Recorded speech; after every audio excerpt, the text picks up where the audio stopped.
The envelope looked innocent enough at first. Plain white stock, no return address, the postmark smudged by a rainy Midwestern afternoon. But the moment Mary Gillespie slit it open, Circleville, Ohio, population barely 15,000, lost whatever peace it still believed in. Inside lay tight, slanted lines of blue ink that scolded, accused, and threatened in a single breathless page. They called her wicked, warned her to confess an affair that she swore never existed, and promised retribution if she dared ignore the Watchman. On that humid summer day in 1976, a town famous only for its pumpkin shows sprouted a darker crop. Secrets fertilized by fear. Circleville was the sort of place where everyone seemed to know everyone, at least on the surface. Red brick storefronts, tidy lawns, Sunday church bells, and school buses that rattled down two-lane roads bordered by soy and corn. People trusted the postal carrier more than the evening news. And in the soft hush between cicada songs, you could almost believe evil needed a passport to visit here. Almost. The letters shattered that illusion. Not one or two, but dozens, then hundreds, whispering into mailboxes with venomous precision. They named lovers, exposed debts, dredged up drunken nights thought forgotten. Some were mild warnings, others direct death threats. Every claim ended the same way. "I'm watching." The scrawl felt male, impatient, oddly formal, like a disciplinarian who enjoyed the lash a bit too much. Soon the gossip mills clanged louder than the factory sirens. Was it a jealous husband, a jilted mistress, a disgruntled student with too much time and too little conscience? Pickaway County deputies opened files but found only shadows. Handwriting experts circled inconsistency after inconsistency, as though the author switched masks between sentences. Fingerprints faded in the summer damp. Ink formulas proved common. Postmarks hopped from Chillicothe to Columbus to points farther still, as if the letters commuted like traveling salesmen. Then the Watchman escalated. On an otherwise ordinary morning in February 1977, a bright yellow school bus rolled around a bend outside town.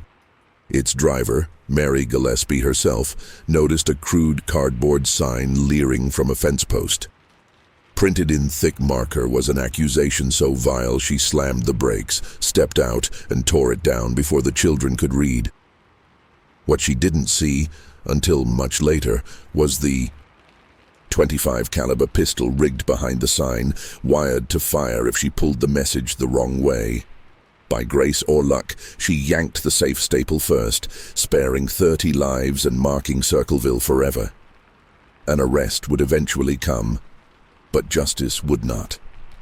The prime suspect, a relative by marriage named Paul Freshour, went to prison on evidence as flimsy as onion skin, swearing his innocence even as the bars clanged shut. The town exhaled, certain the nightmare was boxed. Yet letters kept arriving, more brazen, postmarked while Paul was locked inside under 24-hour watch. The warden inspected every outgoing sheet of paper. Nothing left Paul's cell. Still, the Watchman wrote on, carving his presence deeper into Circleville's conscience. From 1976 to 1994, nearly 2 decades, the anonymous voice hunted marriages, marched through courtrooms, and pasted fear onto telephone poles like carnival flyers no one dared tear down. And when the letters finally faded, they left stains in every family photo, every half-closed curtain. Circleville would never forget the taste of dread that arrived with the morning mail. In the chapters ahead, we will trace the full arc of the Circleville Watchman, from first whispers to last echo, from hidden motives to open roads booby-trapped by a mind that studied cruelty the way surgeons study anatomy. You will ride beside Mary on that bus, walk the prison yard with Paul, decode ink that drips with jealousy, and meet investigators who stared into envelopes hoping the paper might blink first. So settle in, keep the lights low, and maybe glance at your own mailbox before the latch clicks shut. Because once you start reading the Watchman's words, you may feel eyes upon you too. Chapter 1. Ink on the Windshield. The sky over Pickaway County was the color of dishwater, heavy with late August humidity that slicked foreheads and glued shirts to spines. Mary Gillespie guided her bus along the rural route, windows half-cranked in vain. 16 children thumped and giggled behind her, unaware that the driver's smile was only paint over worry. For 3 weeks, she had received letters calling her a shameless woman and the rot inside our schools. They spoke of an affair with Gordon Massey, the district superintendent, a man whose handshake alone could earn fundraising donations. Mary denied it to her husband Ron, to her sister-in-law, to herself in the bathroom mirror. But the letters kept insisting, like a door-to-door preacher who wouldn't leave the porch. A bend approached, flanked by rows of late corn high enough to hide a grown man. Just beyond the bend stood a battered fence post where teenagers often stapled garage sale flyers. Today a fresh sign flapped in the tepid breeze. Mary's pulse spiked. From 50 yards, she could already see her name in thick black strokes. "Kids, stay seated," she called, voice calm as a librarian even as her hands trembled on the wheel. The bus hissed to a stop. Engine rattling, she stepped down, gravel crunching under sensible heels. The sign's cardboard smelled of basement mildew. Scrawled across it, bold and furious, MARYGILLESPIEWHORE, followed by explicit details, too graphic for the roadside, too specific to be random rumor. She scanned the cornfield, saw nothing but velvet green and the occasional shimmer of heat. With a quick tug, she ripped the sign free, planning to fold it small and shove it in the trash before the afternoon route. But the sign resisted, anchored by something more than staples and tape. Behind the cardboard, hidden from casual glance, a length of twine looped around a rusty trigger guard. Time slowed. The bus coughed idle behind her. Somewhere in the crop a cicada screeched, then fell silent, as if it too sensed a predator. Mary's fingers brushed cold metal, the barrel of a pistol, secured to a makeshift bracket, aimed exactly at the spot where her torso had been a moment earlier.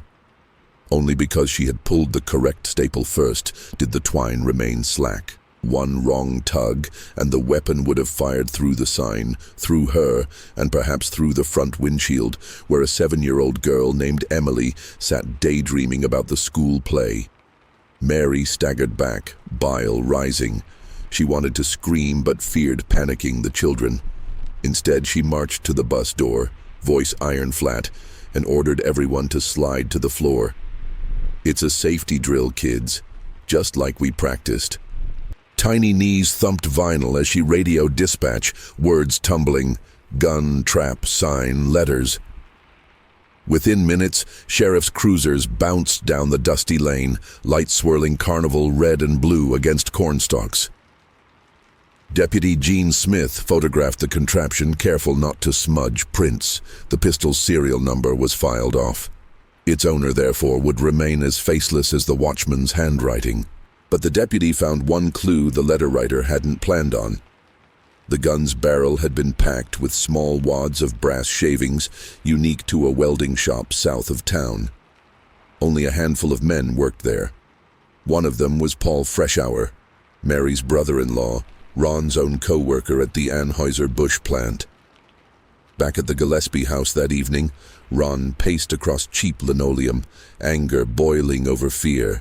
His wife's hand still shook, so he poured whiskey too full and cursed the anonymous coward who threatened his family. When the phone rang at 9:37 p.m., Ron snatched it before the second ring.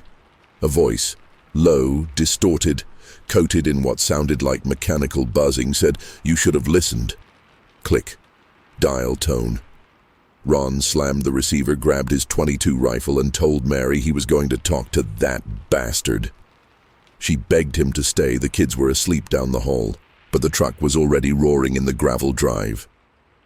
Headlights carved yellow arcs through the darkness as he sped into town, past the bowling alley and the shuttered grain elevator. Neighbors later testified they heard a single shot echo across the field near 5 Points Pike around 10 p.m. 30 minutes after leaving home, Ron's pickup smashed into a lone tree, engine block kissing bark like a twisted valentine. The rifle lay beside him inside the cab, 1 round fired. His blood alcohol content registered 16, but Mary swore he'd had only that 1 drink. The coroner ruled it an accident. Mary called it murder. Either way, the Watchman soon sent more letters gloating that Ron's death was no mishap. Funeral lilies wilted while fresh accusations bloomed. Some neighbors whispered Mary had staged the crash to silence her husband's questions. Others suspected the sheriff knew more than he let on. Paul Freshour, tall and stoic, served as pallbearer, yet avoided Mary's eyes. If guilt weighed on him, it hid well under those broad shoulders. Meanwhile, the letters multiplied, widening their net. Teachers, shopkeepers, even the local judge found their private failings etched onto ruled notebook paper and delivered with the morning bills. Circleville's residents began dreading the slam of the mailbox lid, the way soldiers dread artillery whistles. Children learned to spell slander before they could lace their shoes. And through it all, the Watchman watched. By Christmas of '77, fear had become tradition. Carolers sang beneath frosted street lamps while parents gripped cocoa cups tighter, scanning the dark for unseen eyes. No one felt safe, yet no one left. Roots grow stubborn in small-town soil. The Circleville letter writer had turned the community into his personal chessboard, and every soul in town was now a piece he could slide at will.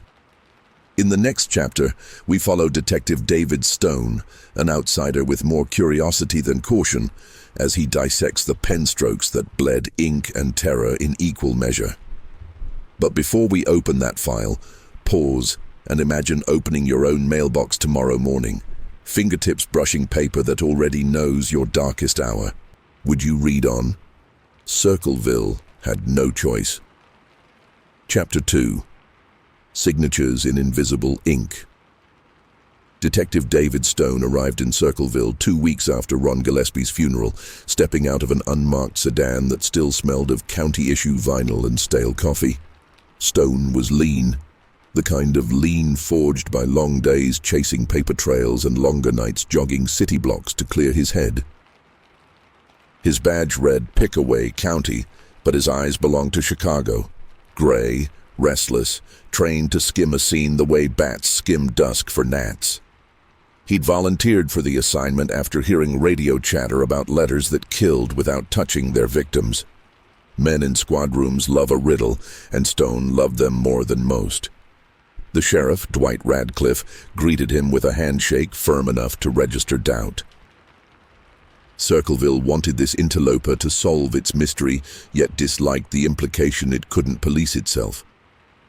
Stone noted the tension, filed it away, then asked for every scrap. Photocopies of letters, photos of the booby trap, Ron's autopsy report, Mary's route maps, the welding shop employee list, the coroner's microfiche, the deputy's body cam stills, anything. Radcliffe slid over a banker's box swollen with folders, rubber-banded envelopes, and one Ziploc bag of brass shavings that tinkled like sinister sleigh bells. Stone checked into the Circleville Motel, room 12, where floral curtains battled stale cigarette ghosts. He spread the documents across the bedspread, pages overlapping like roof shingles. The handwriting caught him first. Jagged capital letters, slanted right, occasionally tilting downhill as if gravity tugged at the writer's patience. Vowels were narrow, pinched, consonants flared, angry. Yet each letter, no matter how hurried, carried tiny, almost elegant loops at the ends of T-bars and Y-tails. A flourish masquerading under fury. He read them aloud, letting the motel's hum underline the venom. Mary Gill, you have had your fun. It is over. The Watchman is no fool. Confess what you know at once, or you will die. I am watching your house, and I know what color your nightgown is. The next, Sheriff Radcliffe, you cannot hide the truth. You are paid to protect, but you protect sin. Stop it now, or the devil will collect what you owe." And later, one addressed to a local judge. "Your son's car was parked behind the diner on Thursday 11:47 p.m. Same girl as last time. Do not test me." Stone underlined 11:47, considered how fear sharpens memory, and wondered whether accuracy made the letters powerful, or whether their power made people forget to question accuracy. Morning brought him to Mary's modest ranch house, where heat already pressed against porch screens. Her eyes were red-rimmed but steady. Over instant coffee, she described the pistol trap again, voice flat from repetition. Stone asked about Gordon Massey. Mary's cheeks flushed. She denied any affair, but admitted Gordon sometimes phoned late about bus route logistics. Stone jotted notes, yet felt the truth beating harder beneath the rug of small-town propriety. Next he met Gordon in the district office beneath a portrait of President Carter, yellowed at the edges. Massey, stout and soft-spoken, swore nothing untoward happened. Still, his gaze drifted whenever the detective mentioned Mary's name, like a compass forced to spin. Stone's gut recorded the wobble. That afternoon he drove to the welding shop. Dust floated in sunshafts while grinders screamed like steel cicadas. Foreman Jake Halprin admitted 3 men had access to brass shavings: himself, Tom Miller, and Paul Freshour. Halprin clenched his jaw when Stone said Circleville letters, then leaned closer so Sparks wouldn't overhear. "Paul's a good worker, but after Ron died, he changed. Quieter. Asked if I thought brass could be traced. I joked the cops couldn't trace their own steps. Didn't seem to calm him." Stone's next stop was Paul's farmhouse on 5 Points Pike, the same road where Ron's truck met the tree. Tall weeds brushed the detective's calves as he walked the gravel path. Paul opened the screen door with wary patience. He was broad-shouldered, buzz-cut, a Vietnam vet who measured words before releasing them. Inside, floral wallpaper clashed with trophies from his daughter's softball league. Stone asked about the pistol. Paul said he owned no .25. Stone asked to search. Paul, perhaps believing innocence and armor, agreed. They found no gun. But Stone's flashlight swept across a desk drawer where a single practice sheet lay. Rows of block letters, all capitals, repeated A to Z, then back again. Stone lifted it gently, black marker on notebook paper, T-bars tilting, Y-tails curling. Paul shrugged. "My wife bought handwriting books for the kids," he said. "They practice, I practice with them." His face remained stone still, yet a vein near his temple pulsed in steady Morse. Stone left the house carrying only suspicion and a photocopy. Back at the motel, he compared Paul's practice sheet to the Watchman letters. Match? Not identical, but siblings. The pinch on the vowels, the impatient lean. Still, Stone had been fooled before by mere resemblance. Handwriting is a fingerprint blurred by mood, pen, surface, alcohol. He needed stronger fiber to spin a rope around Paul's wrists. Weeks turned into October. Pumpkins glowed on porches. Circleville's annual pumpkin show painted downtown in orange cheer. No letter could spoil. Yet the Watchman attended too, slipping fresh messages under windshield wipers. "You still don't listen." Stone collected 5 that evening alone. He decided on a trap within a trap. If the Watchman studied mailboxes, Stone would study the Watchman. He borrowed an empty rental home on the edge of town, rumored in letters to host secret trysts, and installed hidden cameras inside the mailbox post. Each night, he mailed a decoy envelope addressed to the imaginary lover, J.N., hoping jealousy would strike. 5 nights passed. Nothing. On the 6th, footage showed a figure in heavyweight coveralls, face hidden under a ball cap, approach at 2:03 a.m., pry open the mailbox, read the envelope, and slip away. Stone freeze-framed the footage until pixels turned into abstract art. Height, maybe 6'1". Gait, slight limp left side. Paul Freshour limped from an old shrapnel wound, left calf. Stone secured a warrant. Deputies seized Paul's typewriter, pens, scrap pads. The arrest made headlines before breakfast. Neighbors exhaled relief, as if the act of handcuffing a man could also handcuff terror. Mary Gillespie watched the news and trembled, unsure whether to feel safe or sad. The trial began in February 1983, jurors chosen from counties far enough away to have avoided poisoned mail.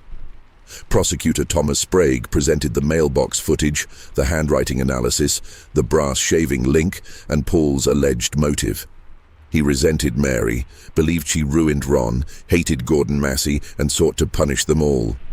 Paul's defense countered that the video was blurry, the handwriting subjective, the brass accessible to anyone, and Paul's motive non-existent. He had loved Ron like a brother. After 7 days, the jury deliberated 3 hours and returned guilty on attempted murder for the gun trap. They could not charge him for the letters. Too abstract, they said. But the judge sentenced 25 years nonetheless.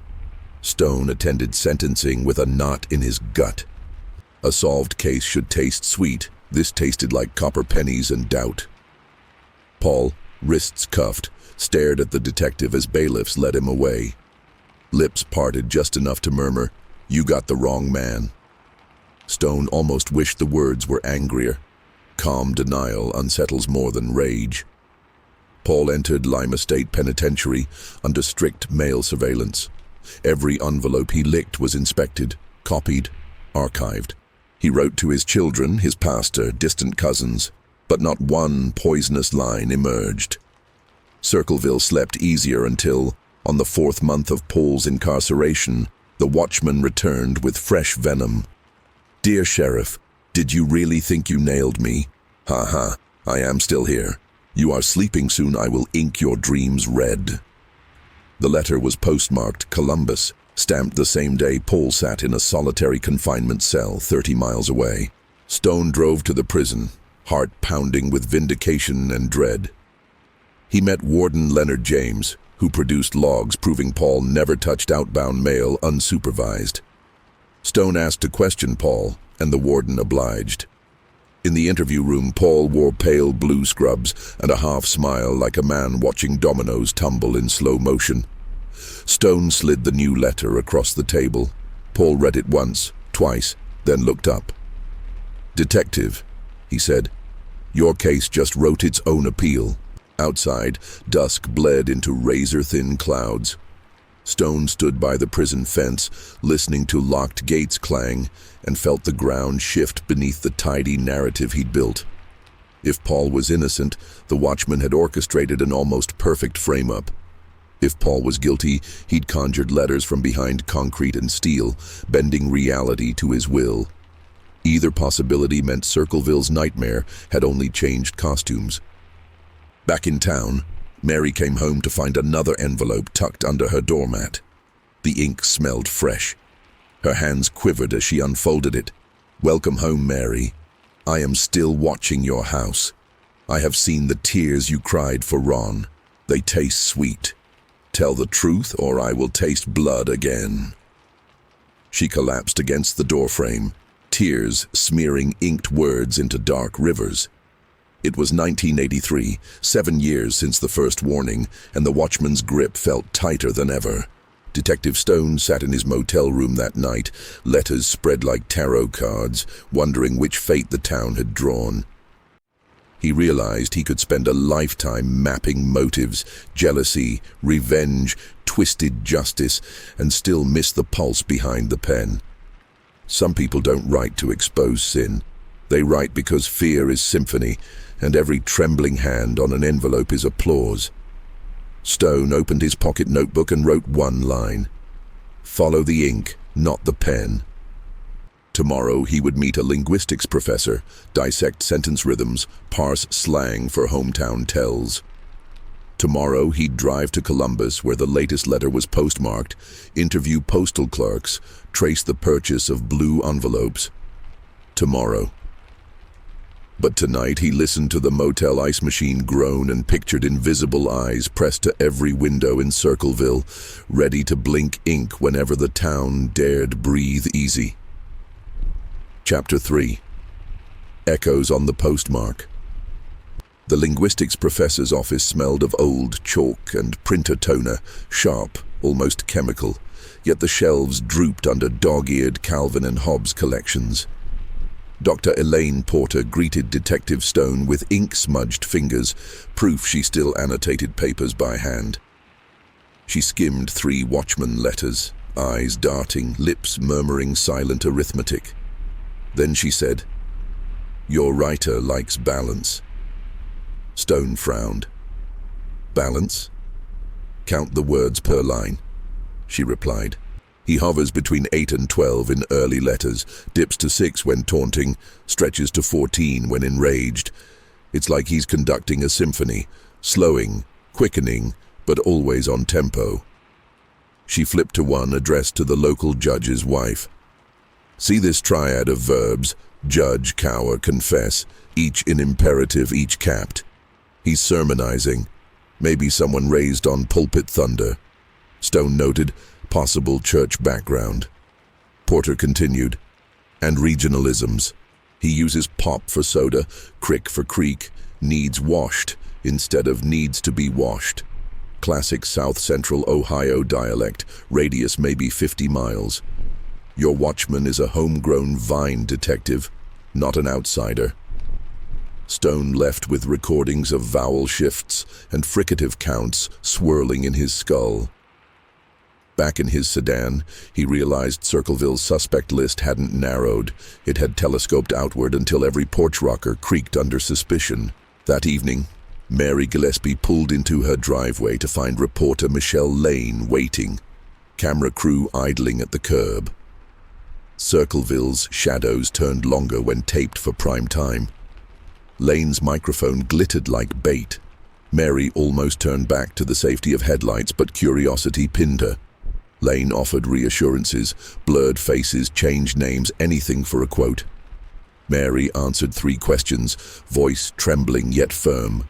But the reporter's last inquiry, "Do you blame Paul Freshour?" landed like a hammer. Mary paused, eyes damp. Finally, "I blame the person still writing." The broadcast aired at 6 p.m. By 10 p.m., 3 fresh letters appeared across town, each stamped with a single word, liar. Stone collected them before sunrise. Postage bore Columbus again. He suspected a rail commuter dropping envelopes at the hub, then hopping back south. Meanwhile, Warden James at Lima Penn sent Stone a log. Paul received no visitors except his mother once a month. No phone calls in 9 weeks, no unsupervised pen or paper. Yet the letters kept multiplying like spores. Stone's doubts thickened into something heavier than guilt, an investigator's vertigo. He drove the 37 miles to Columbus's main sorting center, badge shining beneath sodium lamps. Supervisor Karen Wu scrolled through surveillance reels.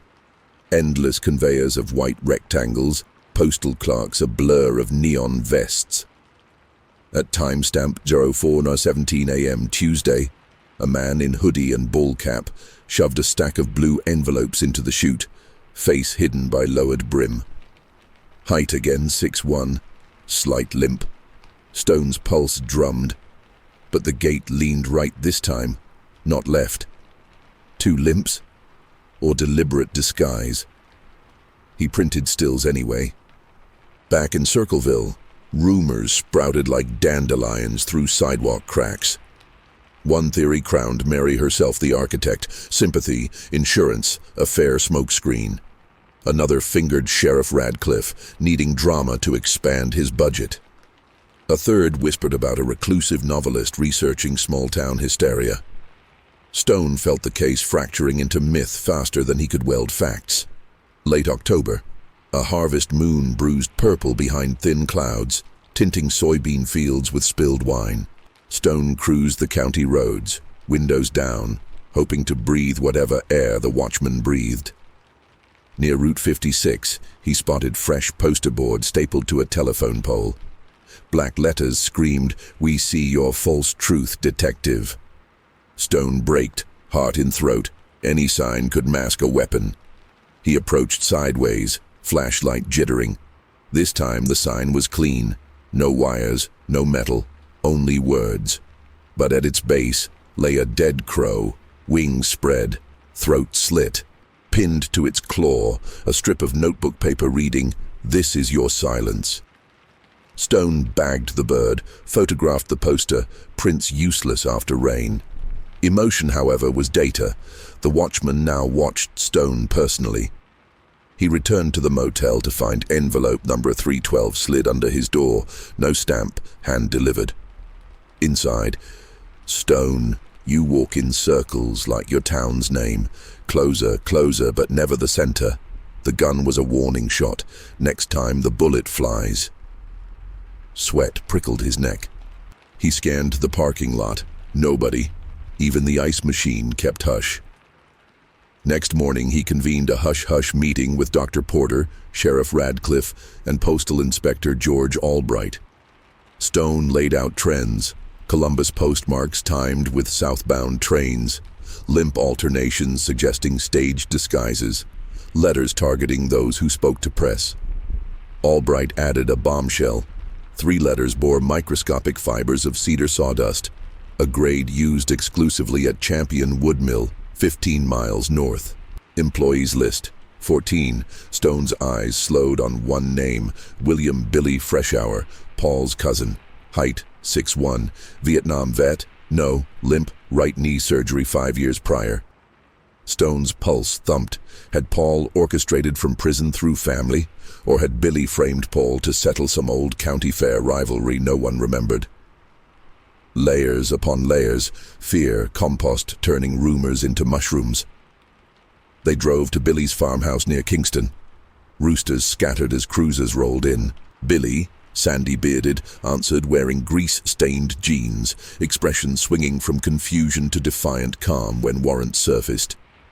Inside, deputies discovered a basement workbench littered with woodworking tools, scraps of cedar, and a shoebox of .25 caliber shells. No pistol, but a blueprint for a mailbox bomb. Rusty coffee can, nails, wires. Billy claimed he sold antiques online, needed cedar for packing, shells for display. Stone felt the case tilt again. Maybe Billy copied the Watchman, riding fear's coattails for twisted hobby. Imitators bloom where terror seeds. They confiscated a royal typewriter from a bedroom desk.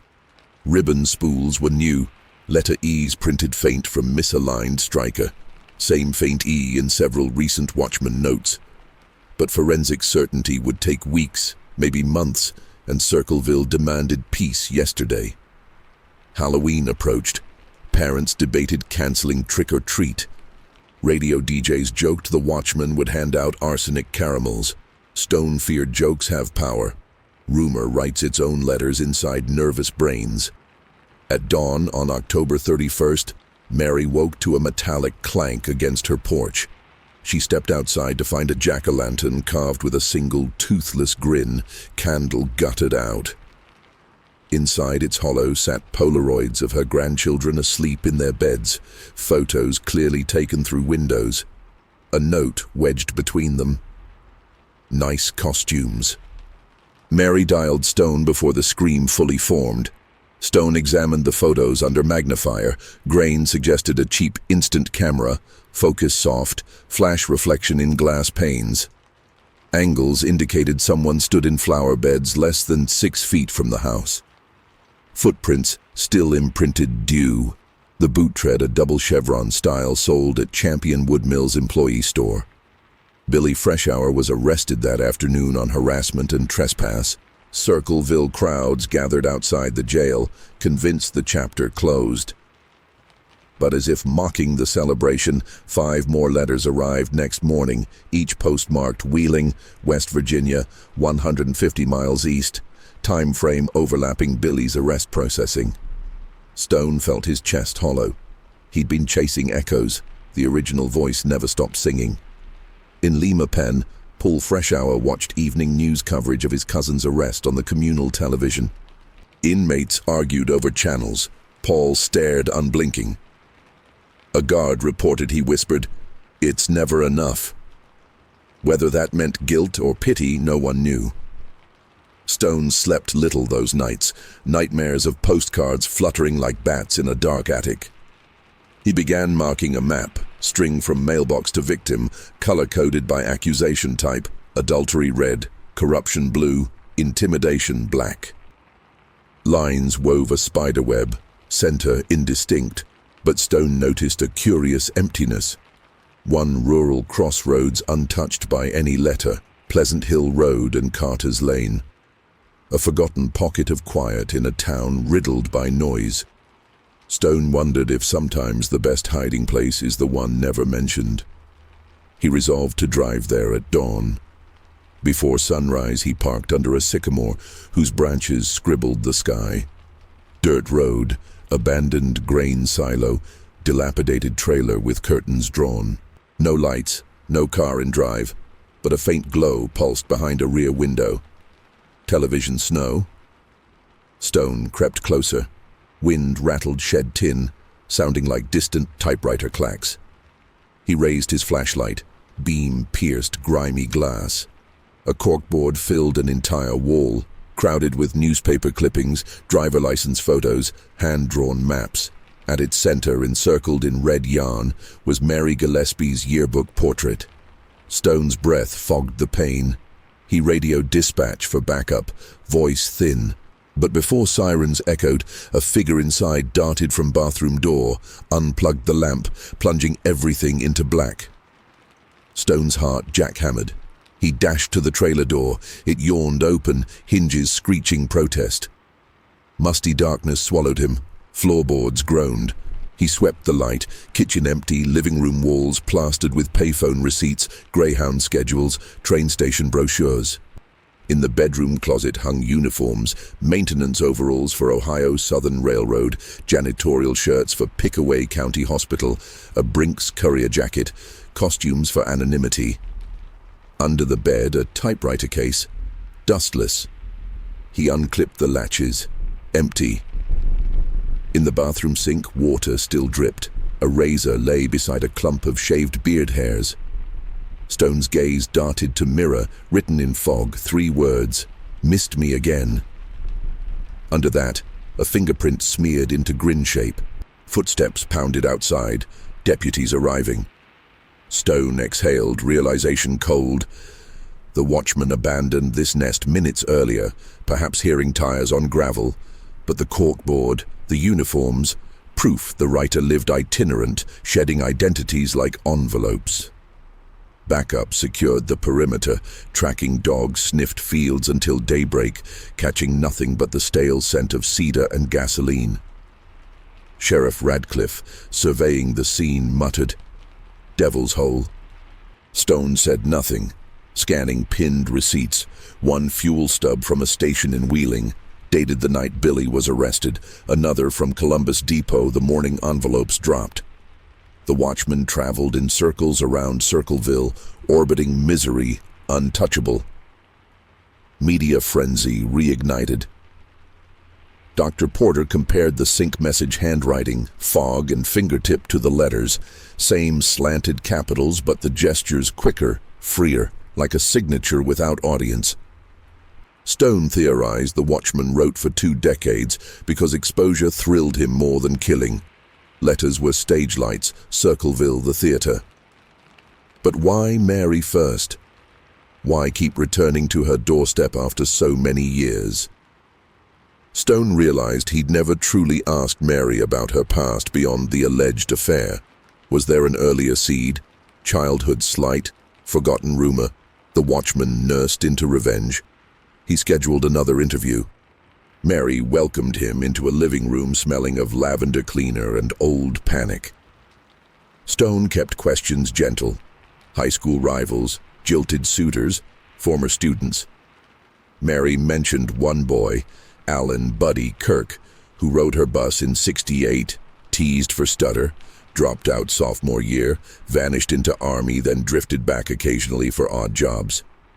Last she heard, he worked rail maintenance near Columbus.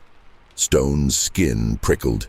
The trailer uniforms included Ohio Southern Railroad. He checked county records. Alan Kirk, born 1952, dishonorable discharge 1974, several misdemeanors, no fixed address, height 6'1", medical record citing right knee injury from rail accident. Alias in Social Security database, William A. Kirkwood, initials W.A.K. Stone re-examined earliest letters, some signed not Watchman but Wach, quickly crossed out. Gooseflesh crept his arms. Could Alan be Billy's silent partner? Or Billy merely shield for Alan? Layered accomplices.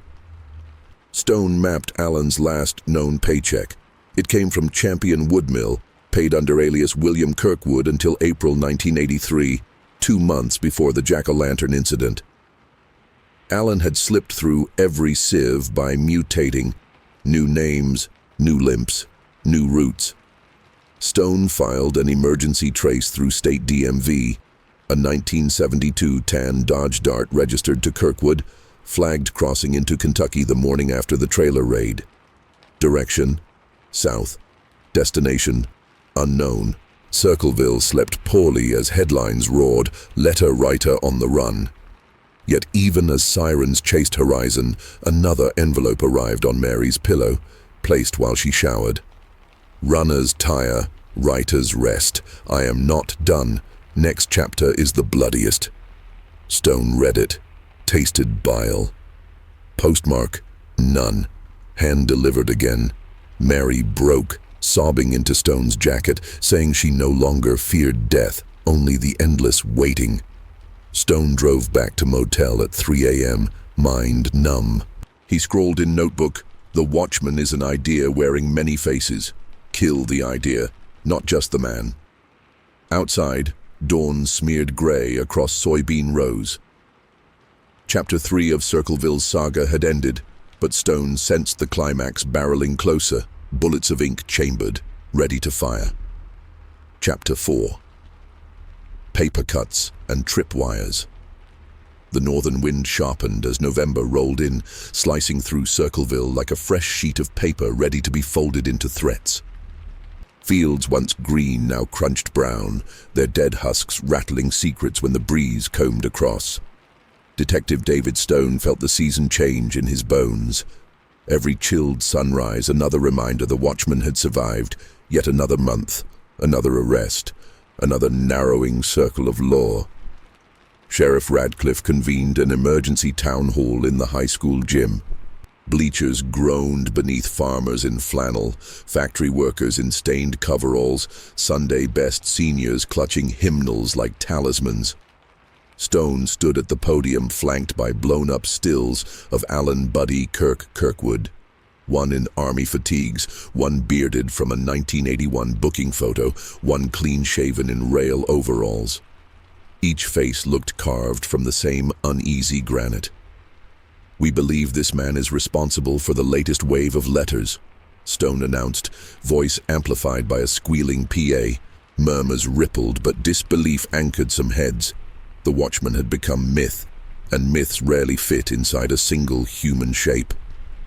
Stone urged vigilance, report any Dodge Dart sightings, any mailbox tampering, any stranger lingering near school routes. A wiry woman in the third row, Lois McIntyre, postmaster's wife, shouted, "What if he's sitting right here?" Silence collapsed like a barn wall.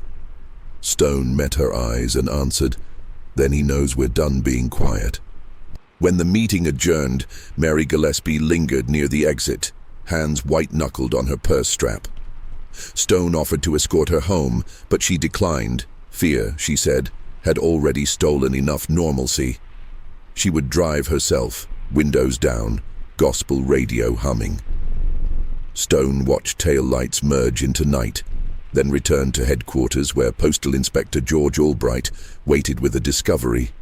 A new envelope, intercepted at the Columbus hub, addressed to Mary Gill Pig. Albright slid it under lab lights, weary ritual by now. Inside, 3 Polaroids of Stone speaking at the gym, date-stamped an hour earlier. Across each photo, thick marker letters, "You talk too much." Stone's lungs froze. The watchman had stood among the crowd, camera clicking, ego swelling with the detective's helplessness. Radcliffe cursed under his breath. Deputies fanned out to re-interview every attendee, but memory under stress proved unreliable.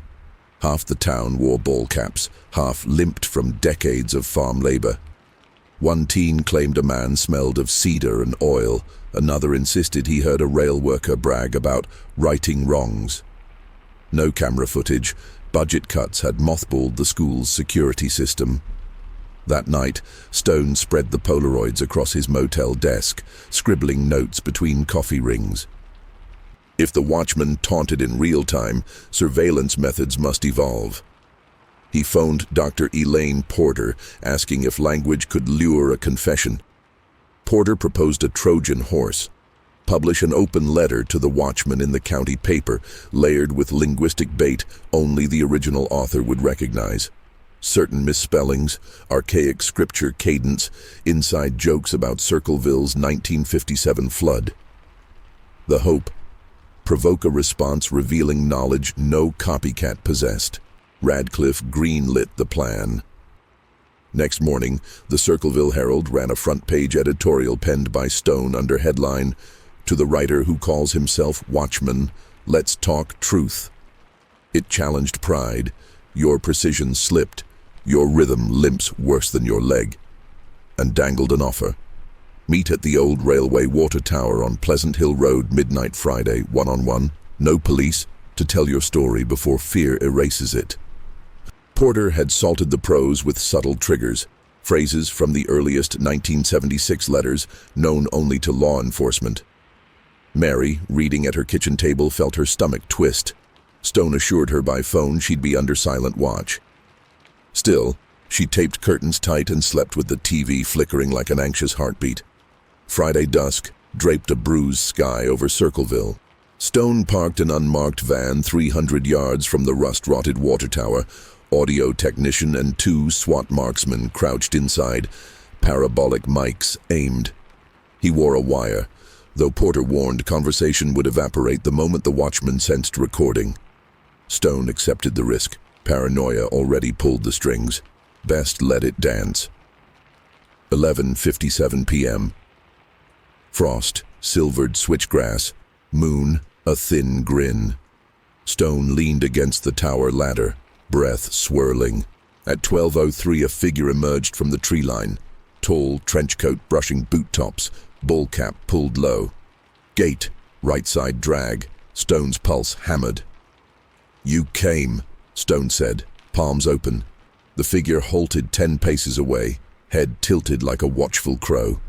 Voice flat, distorted through cheap throat lozenge rasp. "You asked for truth. Truth is noisy." Stone nodded toward the tape recorder in his coat pocket, clicking it off and raising it for proof. "Only memories now," he lied.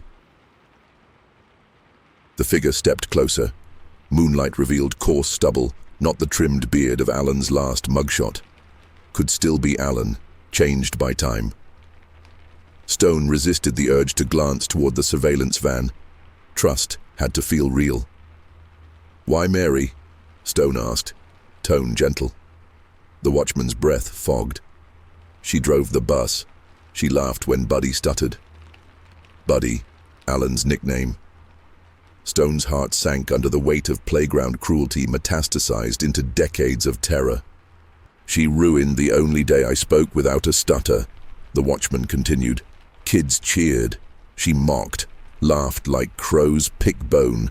That echo never dies." His hands trembled, rage or cold. Stone said, "You could have confronted her, asked for apology." The watchman's coarse chuckle slithered through the grass. Letters last longer than apologies. He stepped closer. 6 paces now. Stone noted glint of metal in coat pocket, gun or camera. He spoke softly, buying seconds. "You framed Paul. Why?" "Paul bragged war stories. Said stutter was coward's tongue. I gift him a cell." The watchman's gaze flicked past Stone to the tower's peeling staircase, an escape route mapped long ago. Stone sensed the conversation nearing eruption. Confession or violence. He tried final bait. You still have choices. End this. Write one last letter. Sign your real name. Let Circleville heal. The Watchman's shoulders rose like storm surf. Why heal? Scars remind. Then a distant twig snapped. SWAT repositioning.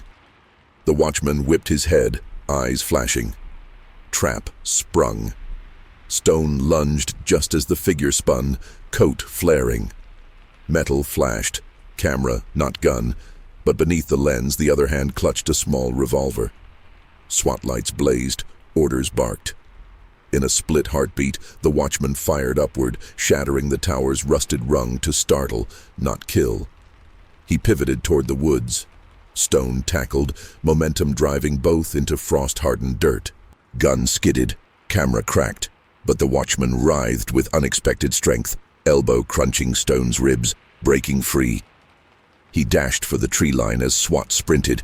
A spotlight bathed trunks in ghost white. Shots rang, warning bursts into sky. But the Watchman vanished between black columns of oak. Technicians scoured until dawn, finding only dropped negatives of Mary's grandchildren, fresh prints too smudged for ID, and a driver's license in the name William Kirkwood, sliced into quarters. Stone's lip bled. Guilt tasted metallic. The failed sting fortified the Watchman's legend. 2 nights later, every mailbox on Mary Street contained identical postcards. A cartoon coyote squashed by an anvil. Caption, "Nice try, Roadrunner." Postmark, Lexington, Kentucky, matching the dart's rumored path. Sheriff Radcliffe faced county commissioners red-eyed. Budget ballooned, fear ballooned bigger. Some demanded Mary relocate, others demanded Stone resign. Stone instead doubled down, requisitioned forensic linguist software, cross-indexed parole records, bus route rosters, yearbook club photos, seeking threads connecting Buddy Kirk to anyone supplying addresses or rumors.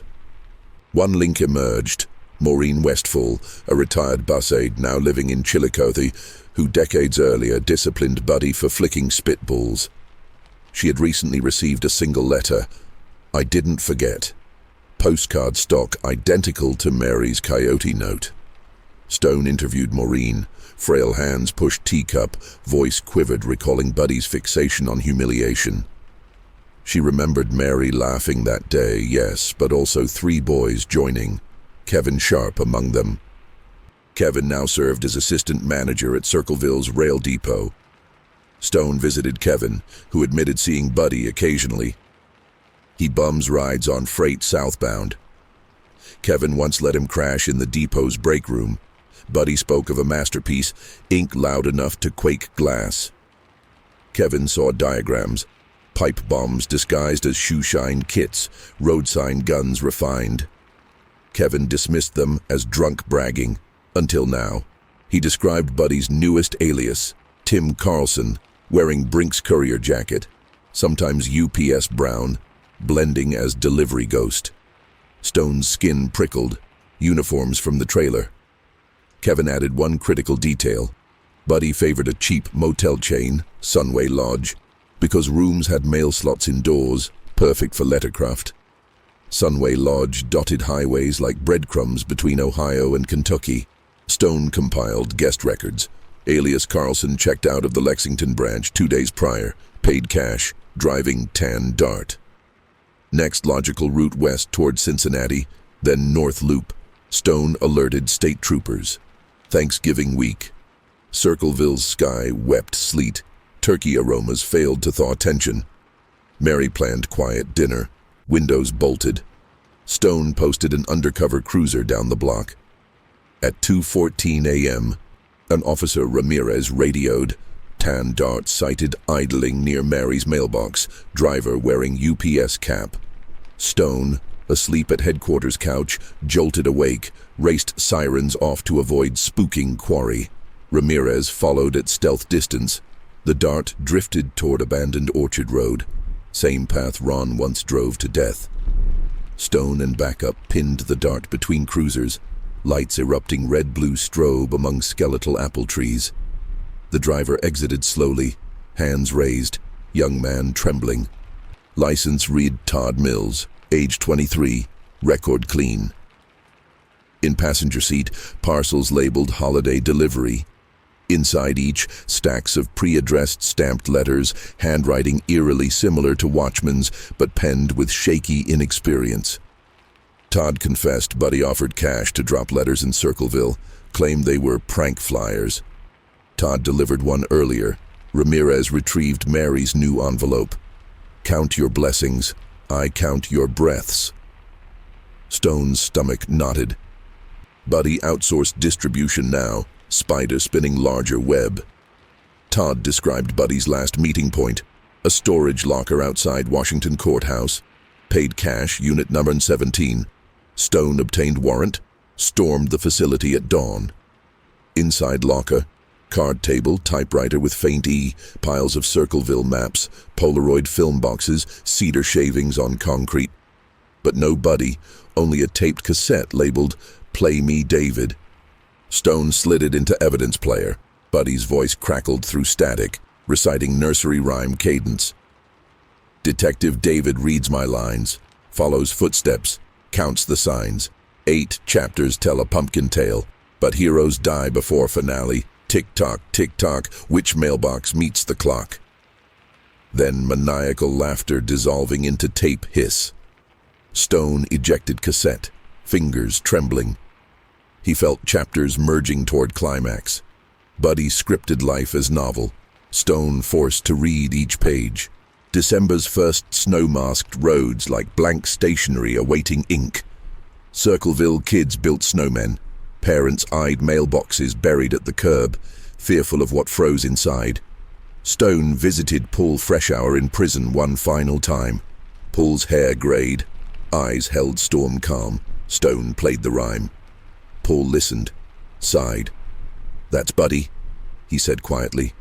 He used to hide behind varnish smell in high school woodshop, writing poems about our bus driver. Mary never knew. Stone asked if Paul felt vengeance. Paul shook head. "I feel tired, detective. Letters drained everyone." Before Stone left, Paul added, "Buddy writes until someone writes back in blood. Don't let that ink be yours." Stone returned to motel, knelt over map, redrew Buddy's loops. Storage locker, Lexington Motel, Water Tower Meet. At their geometric center lay one forgotten ruin, an abandoned one-room schoolhouse off Roth 22, condemned 1975, reachable via gravel lane seldom plowed. Its windows boarded but chimney still stood. Perfect winter hideout. Night of December 12th, Stone and SWAT crept down the lane, breath crystallizing. No tire tracks in fresh snow, Buddy cautious, maybe using footpaths. They fanned, infrared goggles scanning. Stone approached from rear, heart drumming Morse, door hung ajar, squeal muted by drift. Inside, dusty desks shoved aside, pot-bellied stove sputtered faint ember. On the teacher's chalkboard words glared in white chalk. Lesson 8, final exam. Underneath a countdown, 60, 59, 58. Stone's blood iced. He spotted wire running from chalk tray to floor trapdoor. SWAT shouted clearance. Stone dove, tackling fuse box as clock hit 45. Wire snipped, sparks spat, but device, 2-gallon propane tanks wrapped in nails, remained. Bomb squad diffused fully, but Buddy slithered away again, leaving only echoing chalk laughter. Yet Stone pocketed one clue. Fresh boot print inside, tread identical to mailbox crow scene. Buddy had been there minutes earlier, watching snow to cover tracks. Bloodhounds traced scent to creek where he waded half-mile, scent lost in icy water. Stone stood on banks, sleet-needling skin, and understood. Buddy played chess by postal routes, but he was also fox-leading hounds into rivers. To catch him, Stone must predict where bitterness roots deepest. Mary, Maureen, Kevin, Stone himself, 8 lessons, 8 targets. And the next target, by Buddy's own syllabus, would involve Chapter 5's opening scene. Chapter 5. 60 seconds of silence. The winter sun crawled across Circleville like a tired match flame, painting everything in the thin, cold yellow of a dying candle. Detective David Stone watched that glow from the precinct's frosted window, thumbs drumming the sill in lockstep with the memory of Buddy Kirk's chalkboard countdown. He could still feel the vibration of 20 pounds of propane straining against a casing of nails. An improvised throat, ready to sing shrapnel. The bomb squad's safe room photographs lay on his desk now, monochrome proofs that Buddy had crossed an invisible line. From theatrical menace to mass casualty intent, Sheriff Radcliffe ordered round-the-clock patrols on all 8 known lesson targets. Mary Gillespie, Maureen Westfall, Kevin Sharp, Judge Leland Parker, Postmaster Harold McIntyre, reporter Michelle Lane, Detective Stone himself, and, strangest of all, Circleville's century-old pumpkin show pavilion. Why the pavilion? Dr. Elaine Porter suggested Buddy loved irony. Destroy what the town treasured, leave a scar visible every harvest. Stone mapped threat windows, midnight deliveries, dawn drop-offs, and tried to live inside Buddy's clockwork brain. He asked himself which move on the chessboard forced the greatest panic with minimal risk. The answer returned like an echo in a canyon. Attack the school bus again. Children meant innocence, and innocence soaked up terror like dry earth drinks storm water. So he rode with Mary on Monday's pre-dawn route, shotgun seat heavy with Kevlar vest and service pistol. Yellow paint of the bus looked jaundiced beneath street lamps. Frost etched every window.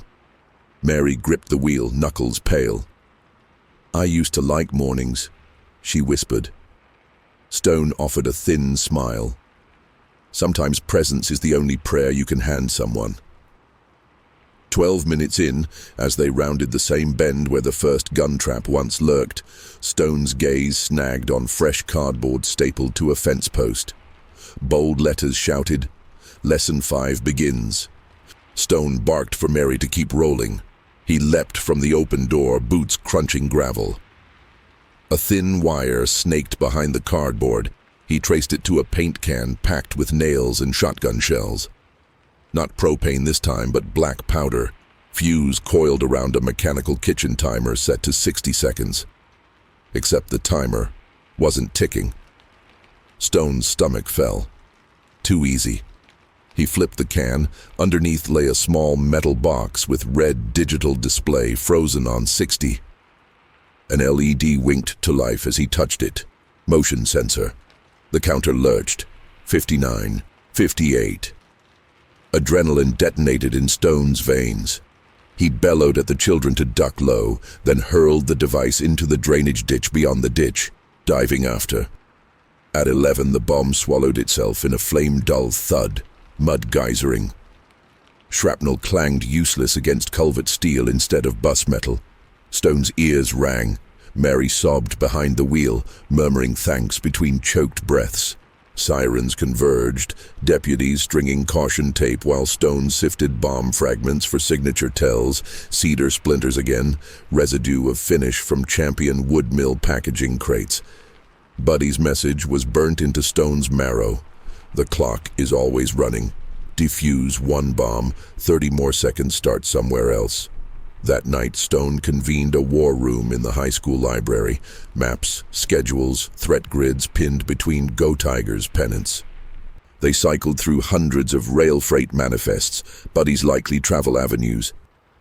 A pattern emerged. He surfaced where South Central Line 218 hauled lumber.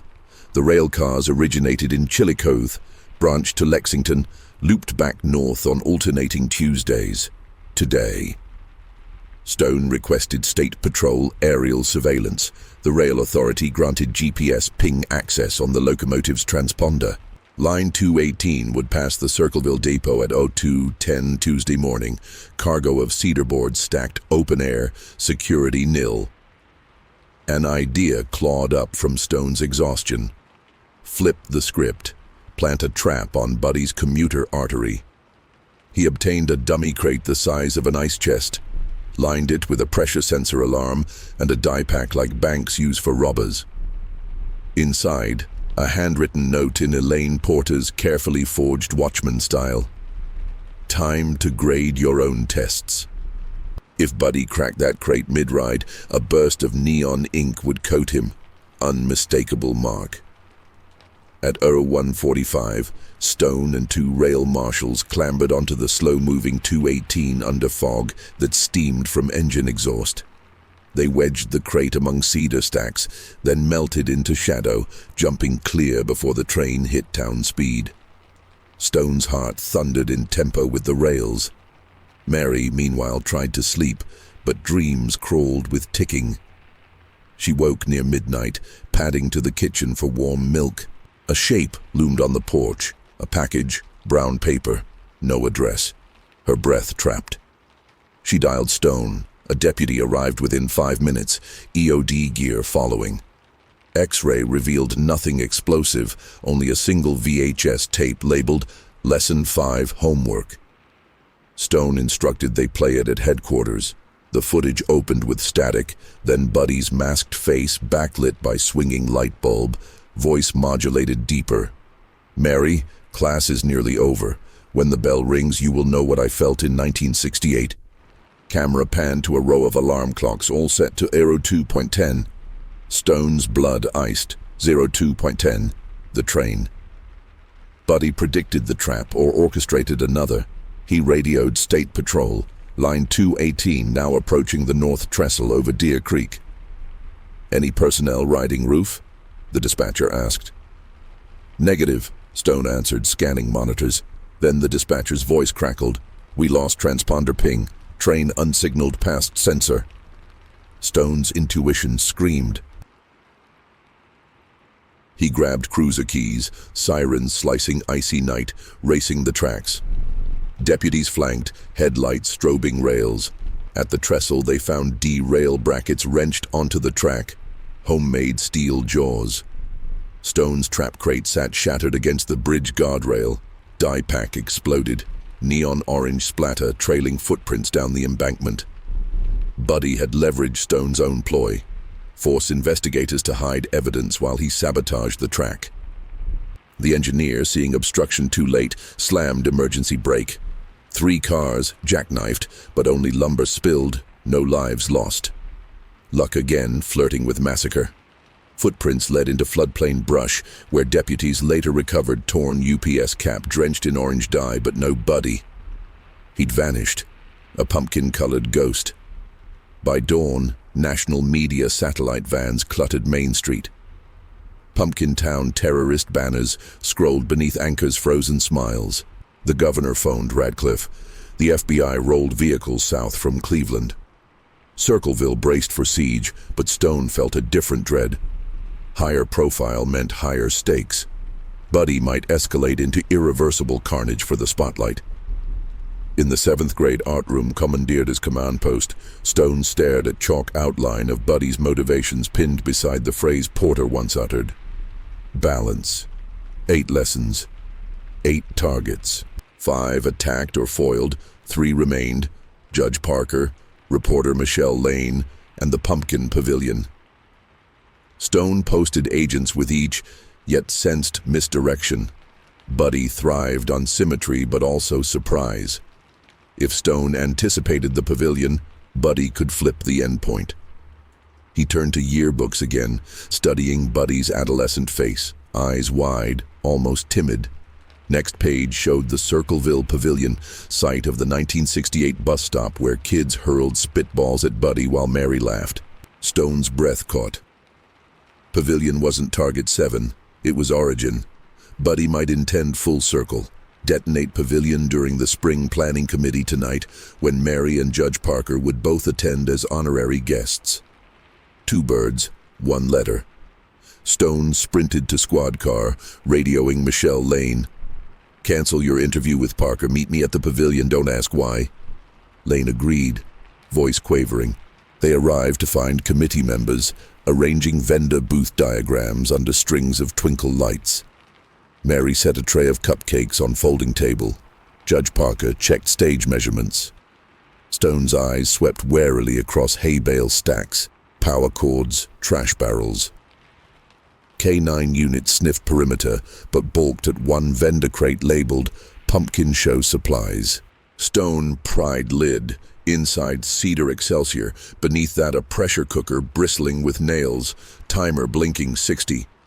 He inhaled through his teeth. Bomb techs hurried, yet Stone saw secondary device possibility. If they evacuated indiscriminately, Buddy might trigger remote. He ordered silent hand signals, shepherding civilians out opposite gate. Mary froze, staring at Cooker. It's like that sign. He never stops. Stone grasped her elbow. This ends tonight. Bomb tech disarmed Cooker at 27 seconds. Wires snipped, sweat freezing under helmets. Inside cedar packing, they found letter addressed Deer Class. Scrawl unmistakable, final grade, posted at Deer Creek, 3 a.m. Deer Creek, the trestle again. Stone realized Buddy wanted witness. Lure Stone, Mary, Parker to Creek for encore. Did he plan ambush? Suicide pact. Stone commandeered 2 SUVs. Mary insisted on riding along. I'm done hiding. Sheriff Radcliffe tried to forbid. She met his gaze like tempered steel, and he relented. They reached Trestle at 2:52 a.m., floodlights bleaching water below. FBI snipers nested tree lines. Stone advanced onto weathered planks, Mary beside him, breath pluming. Near midpoint sat a folding chair, Buddy perched atop, like crown upon scarecrow skeleton. Orange dye stained his parka and cheeks, eyes wild yet lucid. In his lap rested a manila envelope, revolver at his side. Detective. Mary. His voice cracked like ice on a pond. No more letters after this. Stone's hand hovered near holster, but he kept voice level. Put the gun down, Buddy. We'll listen. Buddy shook head, curls of frost flicking from his hood. Too much ink spilled. Only blood balances. He offered envelope to Mary. She took it with trembling hands, tore seal. Inside, old black and white photo, school bus, children mid-laugh, Buddy in foreground, head low, Mary's teen face visible in driver window, mouth open mid-smirk. Not a cackle, just a laugh, immortalized cruelty in Buddy's memory. Mary whispered, I was 17. I don't remember. Buddy's eyes glassed. I memorized every frame. Your laugh louder than the motor. It followed me to war, to rails, to prison cells I built for others. Stone stepped closer. You've spent 30 years punishing a moment that never apologized. Let's end it with words, not gunpowder. Buddy raised revolver, not at them, but at his own heart. At 60 seconds, he said, balance. Stone's vision tunneled. Time. Again 60. Rifle cracks erupted from treeline, sniper warning shots striking wooden beam near Buddy. He flinched. The revolver tumbled onto planks, skittering. Stone lunged. Mary, too, startled but resolute, reaching to hug the broken boy who'd hunted her life. Buddy crumpled, sobs tearing from throat decades dry. SWAT swarmed, cuffing him as he offered no fight, just mumbling, letter finished. Stone exhaled, muscles unwinding like old springs. Dawn's first blue seeped under clouds, deer drinking downstream, unaware history bent above. Buddy Kirk pled guilty to attempted murder, extortion, and 86 counts of terroristic threat. Paul Freshar's conviction was vacated. After 11 years in prison, he walked free, though freedom felt cramped. Letters still arrived for him, scrawled by copycats chasing infamy. Mary attended every hearing, eyes forward, forgiving in silence because words felt thin. At sentencing, she spoke only once. We live here together, even after terror. That is Circleville. Judge Parker sentenced Buddy to 2 consecutive life terms. In prison, Buddy wrote no letters. His stutter returned, and words lost their weaponry. Psychiatrists said the persona dissolved once unmasked, like ink in bleach. But in Circleville, postal carriers felt phantom weight delivering bills. Some swore they smelled cedar even in junk mail. Fear leaves a scent that seasons can't scrub.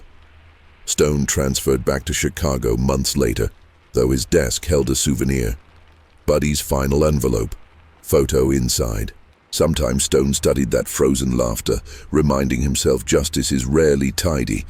More like yard sale box missing pieces, yet somehow still a complete puzzle. Mary retired from driving, planted sunflowers along her fence. Every October she baked pumpkin bread for new bus drivers, the smell of kindness louder than any laugh. And if a mailbox lid slammed too hard on a windy night, Circleville residents waited a beat, listening for silence, counting to 60, then exhaled. Chapter 6. Ripples in the silence. Snow thawed in shy patches along Circleville's sidewalks, revealing winter-burned grass and the first stubborn shoots of March crocus. For the first time in almost 2 decades, the town stirred without the rustle of poison pen letters haunting every dawn. Yet Detective David Stone knew trauma never retires. It lingers like perfume, faint but everywhere once you notice it. He had stayed on temporarily, FBI liaison, paperwork wrangler, reluctant therapist to a county that still counted shadows. Buddy Kirk sat 2 counties north in the Chillicothe Correctional Institution, inmate NARM C18394, a number that reduced 30 years of fear to 6 digits on a jumpsuit chest. Guards reported he spoke little, spent hours tracing block letters on notebook lines, only to tear the pages into confetti. Ink remained his instinct, but its venom had dried. Stone visited him one gray afternoon, metal doors groaning like stage curtains. Across the plexiglass, Buddy looked smaller, dye-orange stains long washed from his skin, eyes fogged with medication. Stone asked the question he'd rehearsed on countless drives between motel and courthouse. Why keep writing after the first threat worked? Buddy's gaze drifted to the ceiling. When silence fell, he rasped. Memories screamed louder. Letters made them share the noise. Stone absorbed that. Shared noise, communal nightmare. Misery loves readership. Back in town, Mary Gillespie learned to live without looking over her shoulder, at least not every minute. She volunteered at the elementary library. Children's whispers about the letterman floated like dust motes, harmless in daylight. Yet when the mail truck clanked its lid, she still flinched, muscle memory etched deeper than any scar. Circleville's council hired artists to repaint the pumpkin pavilion timbers, bright harvest orange, as if color therapy could bleach away bomb blueprints once hidden beneath. Reporter Michelle Lane's nightly segments shifted from breaking terror to rebuilding trust. Ratings dipped, but she didn't mind. On screen, she finally smiled without irony. But trauma is a stone lobbed into water. The splash fades, ripples travel. 3 weeks after Buddy's sentencing, Postmaster Harold McIntyre summoned Stone to the sorting floor. An envelope had arrived, blue rule lines, slanted capitals. Good job caging the dog. Now meet the wolf. Stone's pulse tapped that old staccato. Handwriting? Similar, but the loops sharper, consonants thinner like a student mimicking a teacher's scrawl. Copycat. Elaine Porter confirmed. 92% match to Buddy's mid-80s style, but subtle tells. The writer dotted I's in perfect centers. Buddy pecked dots off to the right. Someone had practiced. The letter targeted Kevin Sharp, the rail depot manager who'd aided the investigation. Inside, a Polaroid of Kevin's house, crosshairs drawn in red Sharpie, timestamp midnight before. Fear sluiced back into Circleville's gutters before spring rains could wash them. Stone convened a task force. Again. He told Sheriff Radcliffe, "Terror is hydra-headed. Slice one neck, 2 twitch awake." Radcliffe nodded, weary. "Town can't stomach another decade," he growled. They canvassed hardware stores, checked photo labs, Polaroid film scarce after digital boom. A clerk in Chillicothe remembered a lanky teen buying 3 packs, cash, mumbling school project. Security cam blurred, but hoodie logo read Champion Woodmill, a promotional sweatshirt handed out in '98. Stone drove to the mill, closed since a bankrupted winter. Graffiti scrawled over corrugated siding, cedar smell faint ghost amid rot. Inside, sawdust layered like snow, teenage footprints crisscrossed between rusted conveyor belts. At the foreman's office, Stone found fresh marker tags, stylized capital letters A and W intertwined, Watchman's initials repurposed. Adolescent bravado, but danger too. Copycat might crave escalation to earn legend status. He requested school counselor lists on troubled youth, fascinated by the letter-writer trial. 3 names surfaced. Stone interviewed each. 2 shrugged curiosity. The third, Dylan Harper, 16, kept eyes locked on floor, backpack bulging. Consent search revealed blue-lined stationery, envelopes pre-addressed to council members, and a disposable Polaroid camera.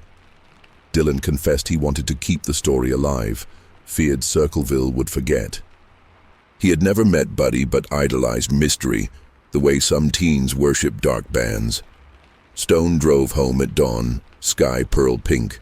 He understood now. Buddy's arrest ended a man, not a myth. The myth replicated in hungry hearts needing identity in fear's reflection. Stone penned a report urging mentorship programs, trauma counseling in schools. Commissioners balked at cost. Stone snarled that the town had already paid 20 years' interest on neglect. While politics churned, another letter sprouted. This one mailed from Columbus to a true crime podcast, claiming insider secrets the cops ignored.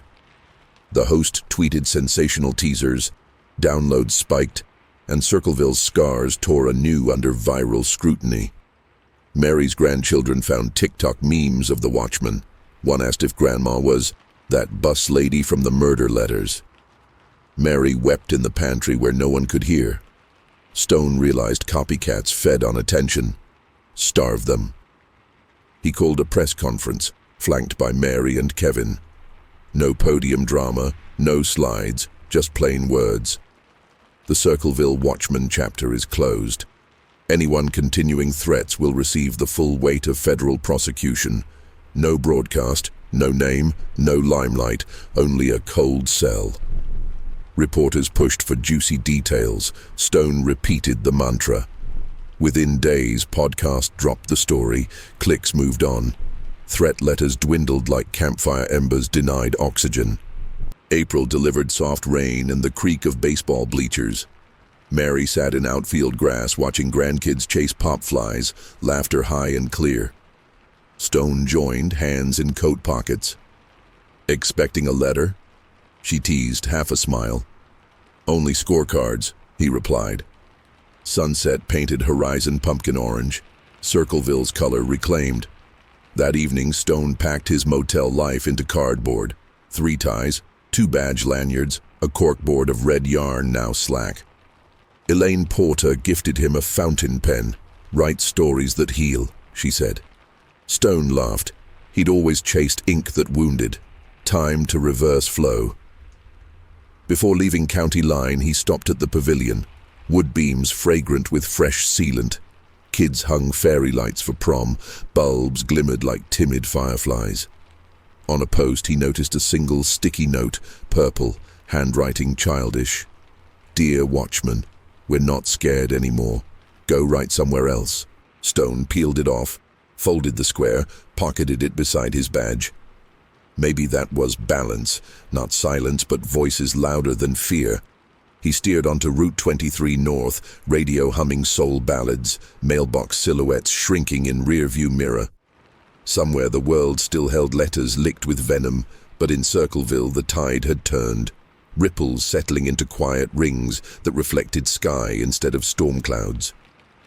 And if another stone ever broke that water, there were guardians now, teachers, kids, a retired bus driver with sunflower seeds in her apron, ready to speak back, pen brave words, refuse to let memory rot into menace again. Far behind him, Mary closed her mailbox at dusk, found only grocery coupons, and, for the first time in 29 years, laughed without flinching. Chapter 7. Letters left unsent. Spring drifted into summer, and with it came the hum of cicadas that once underscored Circleville's fears.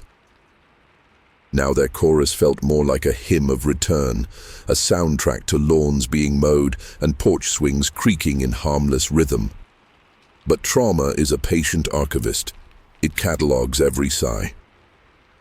Long after Detective David Stone's taillights vanished up Route 23, the town still traced phantom headlines in the dusk. Paul Freshour stepped through his own front door for the first time in 11 years on a honey-warm June afternoon. The house, kept by cousins out of guilt, smelled of lemon polish and stale hope. He paused in the foyer where Ron Gillespie's photograph once hung, feeling the gravity of a ghost that had followed him into every prison dream. Neighbors watched from behind curtains, unsure whether to wave or retreat. Paul chose mercy for them all. He mowed the ragged lawn, nodding at every wary gaze until nods were returned. Inside, a cardboard box waited on the kitchen table, personal effects from the penitentiary, worn Bible, dog-eared mystery novels, and 600 pages of diary entries no guard had ever read. He leafed through crimson-lined confessions, searching for anger and finding mostly yearning, for clean air, for a dawn without iron bars, for the chance to tell Mary he'd never hated her. He stacked the journals in a drawer and poured them no gasoline of regret. Clemency often begins in silence. Hundreds of miles north, Detective Stone reacclimated to the roar of Chicago. But the city's sirens couldn't drown Circleville's echo. He kept a private bulletin board over his desk, photos of letter fragments beside purple sticky note. "We're not scared anymore." On sleepless nights, he'd trace the calligraphy of trauma with a fingertip, reminding himself why he still carried a badge.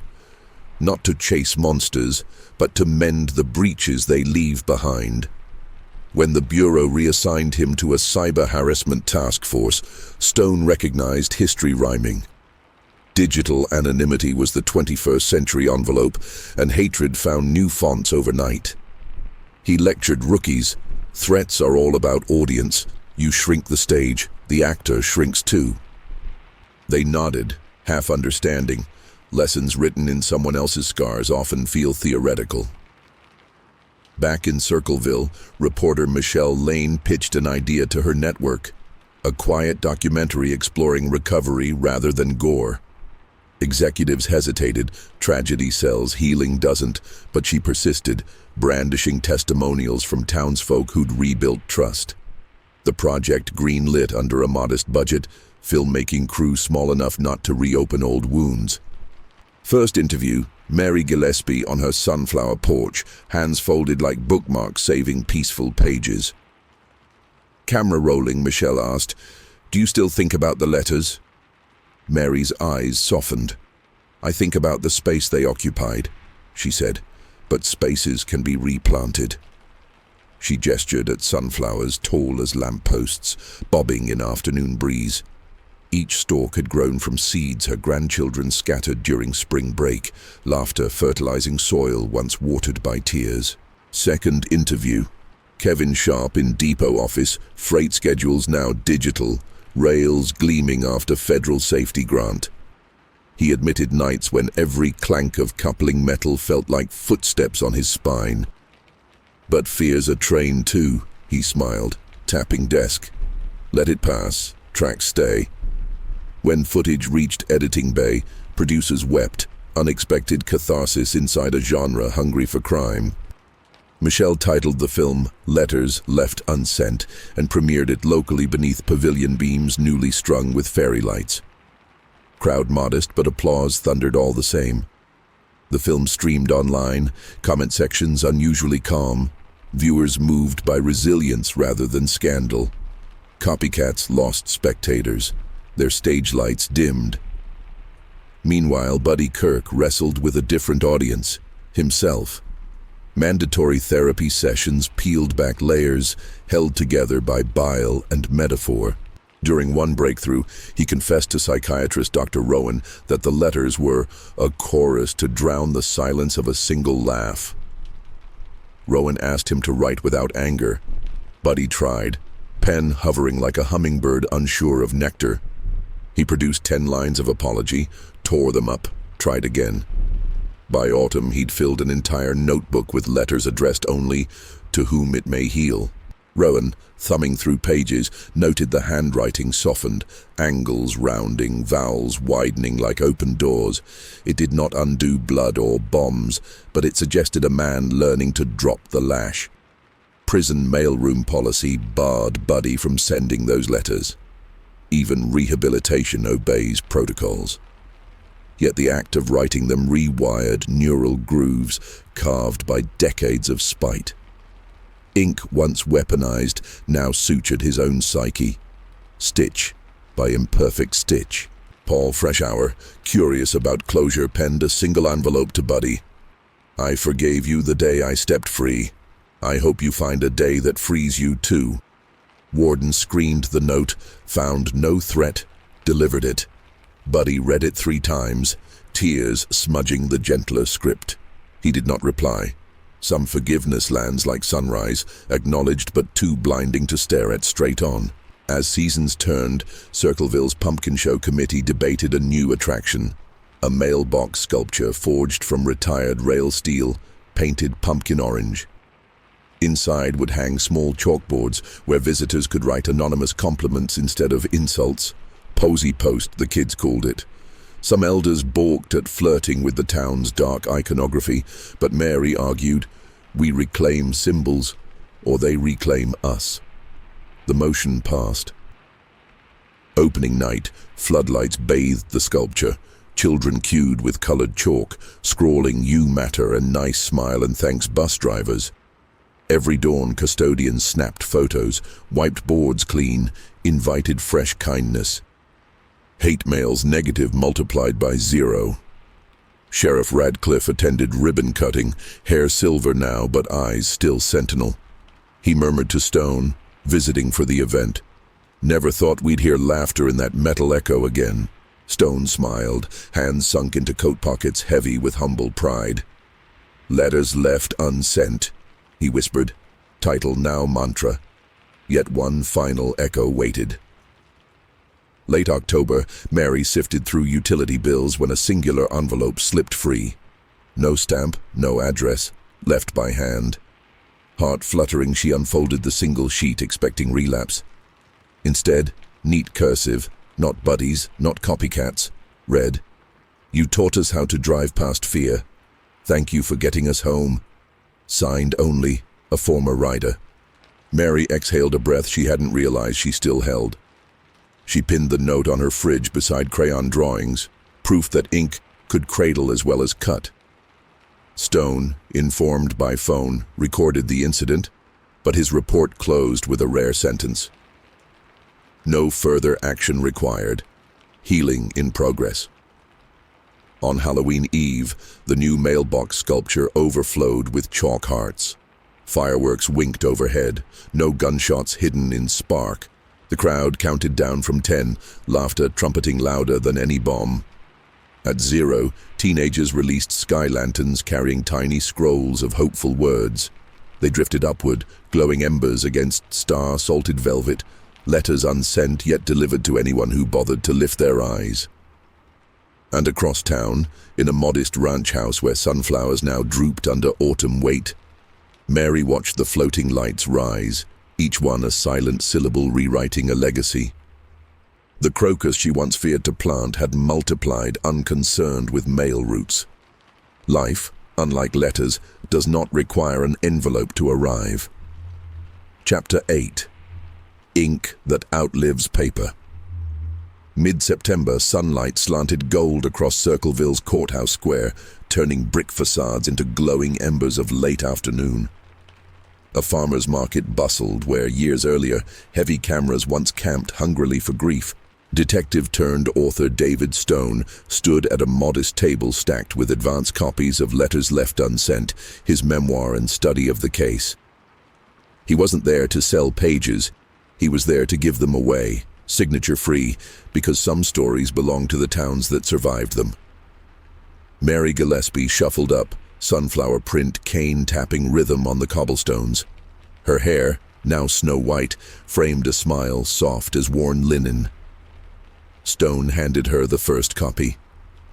"Does it end the way you hoped?" he asked. Mary traced the embossed title, shook her head gently. "Nothing ends," she said. "It just writes a new paragraph."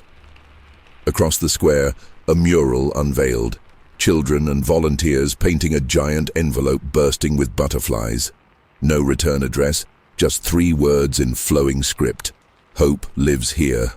Mayor Ortega snipped the ribbon, and cheers rang out louder than any siren memory could muster. Among the crowd, a wiry teenager, Dylan Harper, the one-time copycat, snapped photos for the high school yearbook. Probation complete, he now headed the school's Positive Press Club, printing handwritten notes of encouragement for lockers each Monday. He caught Stone's eye, raised a camera in salute. Stone returned the gesture, reminded that fear can mutate into purpose when guided, rather than shamed. In Chillicothe Correctional, Buddy Kirk watched coverage on a grainy day-room television. He sat beside Paul Freshour, now a volunteer literacy tutor inside the same walls that once held him unjustly. Time has strange humor. Buddy clutched a pencil working through an assignment. "Write a letter of gratitude." He began. "Dear Circleville, I once wrote to wound. Today, I write to mend." Paul leaned over, corrected a comma, and for a fleeting second the prison smelled not of bleach, but of cedar and forgiving rain. Stone's speech that evening echoed through the refurbished pumpkin pavilion, fairy lights twinkling like distant constellations. He spoke without microphone. Hush blanketed the crowd. "Words are seeds," he said. "If we plant them in anger, forests of fear will grow. But if we plant them in truth and tenderness, they rise like these sunflowers behind Mary, tall enough to shade tomorrow." Mary stepped forward, handed him a small envelope stamped only with a drawn sunflower. Inside lay that purple sticky note. "We're not scared anymore. Now surrounded by dozens of schoolchildren's new messages. Thank you for keeping us safe. I want to be brave too. Circleville strong." Stone pressed the note to his chest. Sometimes epilogues hide in childhood handwriting. As dusk spilled lavender across the horizon, the pavilion's mailbox sculpture chimed with chalk again. A little girl scrawled a fresh line before skipping away. "Fear isn't the last letter." Wind lifted a corner of the note, and for a heartbeat Stone imagined the Watchman, wherever he was, reading that line and feeling at last small. The band struck a hopeful chord, townsfolk swayed arm in arm, and the cicadas, those perennial narrators, sang a chorus that sounded remarkably like relief. If this true tale of letters, terror, and tenacity kept you listening through the final page, don't let the story end here. Tap subscribe and ring the bell so you never miss the next chilling chapter we uncover. Share this video with a friend who thinks small town streets are always quiet. Let them hear how a single envelope can echo for decades. And if you've ever felt the sting of cruel words, remember Circleville. Turn pain into purpose and write back with hope. Stay safe, keep your mailbox light on, and until our next real-life nightmare, keep listening in the dark.